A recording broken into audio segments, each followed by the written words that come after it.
नमस्ते। इन खबर देख रहे हैं। दिल्ली में आज बीजेपी का 27 सालों का उपवास टूट चुका है और आम आदमी पार्टी को एक करारी हार मिली है। लेकिन यहां पे जो मास्टर स्ट्रोक समझा जा रहा है वो कांग्रेस को कैसे, क्योंकि ऐसी तमाम सीटें हैं जहां पर अगर कांग्रेस चुनाव नहीं लड़ती और गठबंधन में चुनाव लड़ा जाता तो कहीं ना कहीं आम आदमी पार्टी सरकार बना सकती थी। कैसे एक आंकड़े के अनुसार समझते हैं। ये नई दिल्ली विधानसभा सीट का समीकरण है। आप देखेंगे तो परवेश साहिब सिंह हैं जो कि चुनाव जीत चुके हैं, बीजेपी से हैं, और इनको वोट कितने मिले? 30,088 वोट मिले। और यहाँ पे चुनाव का जो मार्जिन है आप देखेंगे तो 4,089 वोटों का मार्जिन है।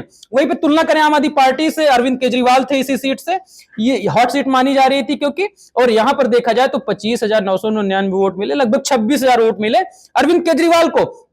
इन दोनों को छोड़ दे अगर इधर आए तो यहां पे देखेंगे संदीप दीक्षित हैं। संदीप दीक्षित कांग्रेस से हैं और पूर्व मुख्यमंत्री शीला दीक्षित के बेटे हैं। यहां पे अगर देखेंगे तो इनको वोट मिले 4,568 केवल।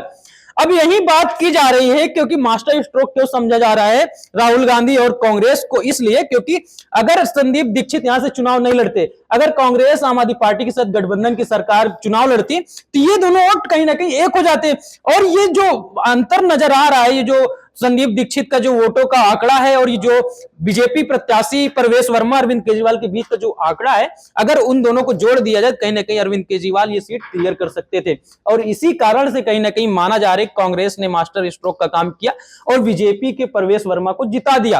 और अरविंद केजरीवाल यहाँ पे हार चुके हैं, जो कि 2-3 बार से यहाँ पे मुख्यमंत्री हुआ करते थे और नई दिल्ली विधानसभा सीट से चुनाव ही जीतते थे और लड़ते भी थे।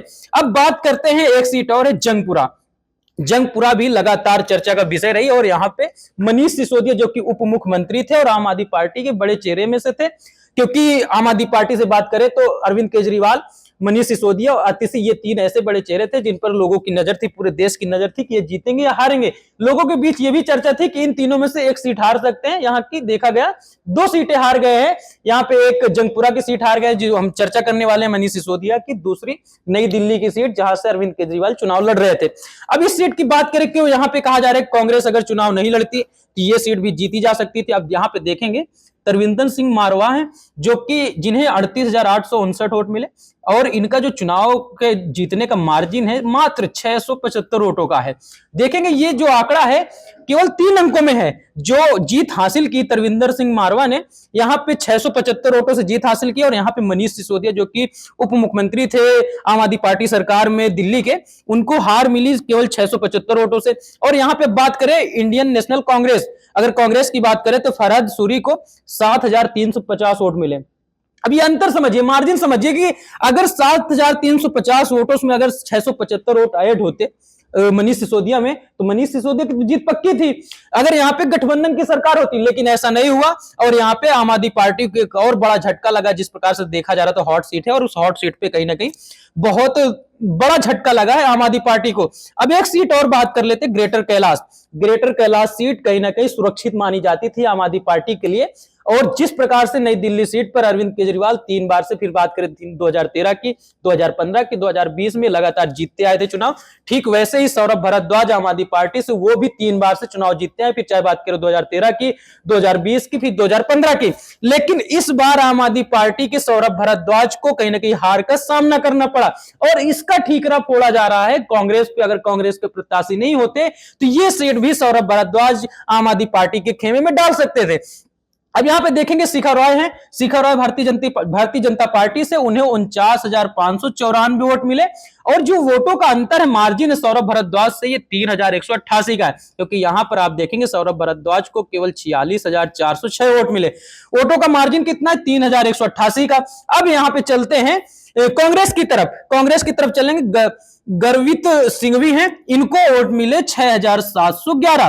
और यहां पे जरूरत कितने की थी? सौरभ भारद्वाज को 3,188 वोट अगर ज्यादा होते तो ये कहीं ना कहीं आम आदमी पार्टी के खेमे में ये सीट डाल देते और शिखा रॉय से आगे चल रहे होते और ये सीट जीत जाते। लेकिन यहां भी कांग्रेस ने खेला किया और यहां भी वोट काटने का काम किया कहीं ना कहीं, और जिसकी वजह से शिखा रॉय बीजेपी से जीत गए।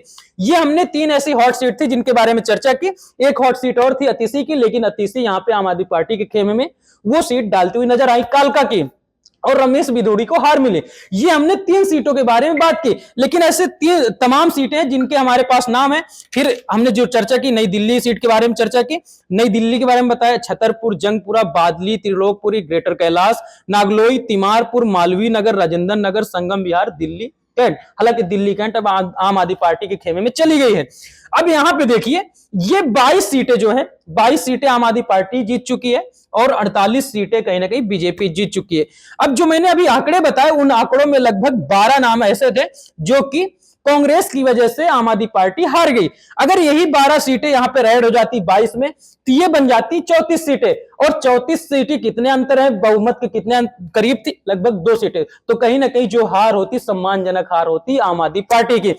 लेकिन यहां पे कहीं ना कहीं कांग्रेस ने मास्टर स्ट्रोक का काम किया, जिसकी वजह से भारतीय जनता पार्टी बहुमत से बहुत आगे, लगभग जो आंकड़ा मोदी जी के द्वारा दिया जा रहा था कि 50-52 सीटें जीतेंगे, तो यहां पे 48 सीटें बीजेपी जीतती हुई नजर आई।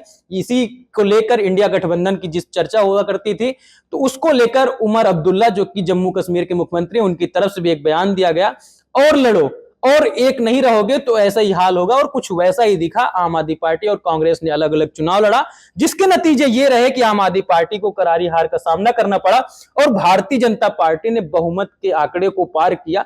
और एक बार 27 सालों का जो उपवास है वो टूटेगा और भारतीय जनता पार्टी दिल्ली में एक बार फिर से सरकार बनाएगी। लेकिन आप इस पूरे विषय के बारे में क्या सोचते हैं, हमें कमेंट बॉक्स पर जरूर बताएं। धन्यवाद।